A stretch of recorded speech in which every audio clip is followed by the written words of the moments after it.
Right, so that's two hugely significant results in the WPL. UP Warriors qualifying, which we thought would end the interest in the race for the playoffs. The only thing that was yet to be decided was whether Mumbai finished top, as we thought they would. But Delhi have completely thrown that into doubt with this hammering of Mumbai. I can't believe we're saying this. I mean, less than a week back, we were arguing or discussing whether Mumbai would lose a game. And they've lost two pretty badly now. I mean, I know the last one went close and whatnot, but what, the wheels are coming off for Mumbai? Are they? And at a very wrong time. They shouldn't be here at this time. I mean, they should have been the first team to get into the final. I mean, the only team to get into the final. But looks like Capitals have come in and done this. And I think one of the biggest positives for them has been like Marizan Cup. And because of her, I think with the new ball, she's been great and she's been incredible and she's been doing all these amazing stuff for them. And they've gotten a lot of confidence from that. That's what it looks like to me. And what's wrong with Mumbai though? DY Patil is what's not working for Mumbai, because you look at the first 5 games, they'd score at least 160 every time. I mean, there were a couple of chases which were less than that, but they knocked those out of the park. Last 2 games at DY Patil, 127, and now barely struggled to 100.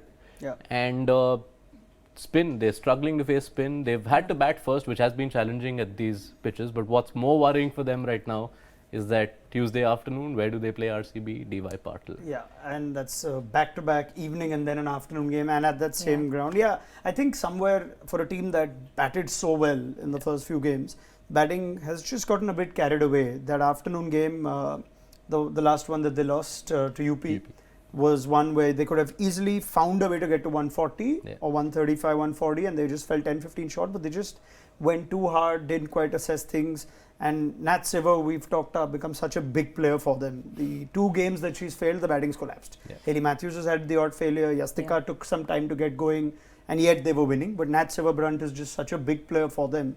So I think it's still a blip that they'll recover from. They should beat RCB, who have perhaps less incentive now. I mean, now do we see a dangerous RCB like what we saw the other night? Where they smashed, Sophie Devine smashed what she did? Or are we going to see an RCB that's done and Mumbai should win this? But Mumbai playing in less than 24 hours, I think that's a big disadvantage for them right there. And RCB do have the momentum. Devine has been spectacular. Again, with the new ball as well, all of a sudden she's coming in and bowling and getting those early wickets. What a masterstroke that was. Seemed to change everything.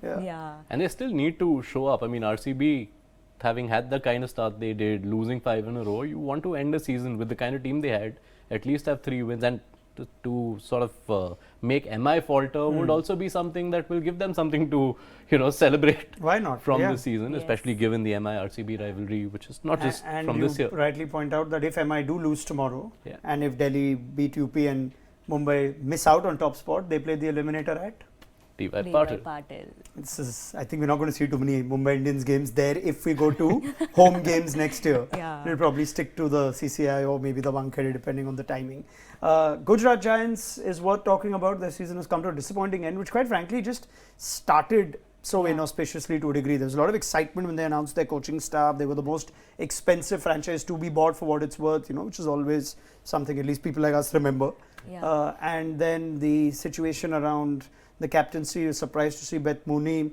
Deandra Doughton is still relevant towards the end of the league stage, where she's put out a statement completely refuting the franchise. Now it all seems well, and I guess it's summed up in the campaign they've had.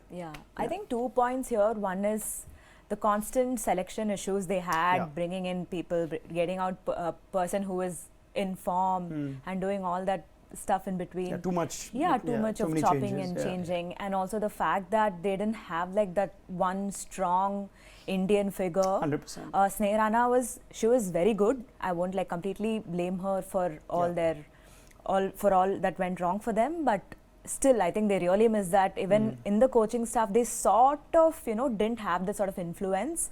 I think that really sort of came to bite them. Which is again a shame, because you have Mithali there, and of course Rachel Haynes' lack of experience as a professional coach has now come the other way around. There was an excitement to a recent player taking up WPL coaching assignment, head coaching assignment. But anyway, I guess it's more down to the players than the coaches. I wonder if Beth Mooney will come back as captain next year. Will they resolve the Doughton situation? Will they stick with Wolbart?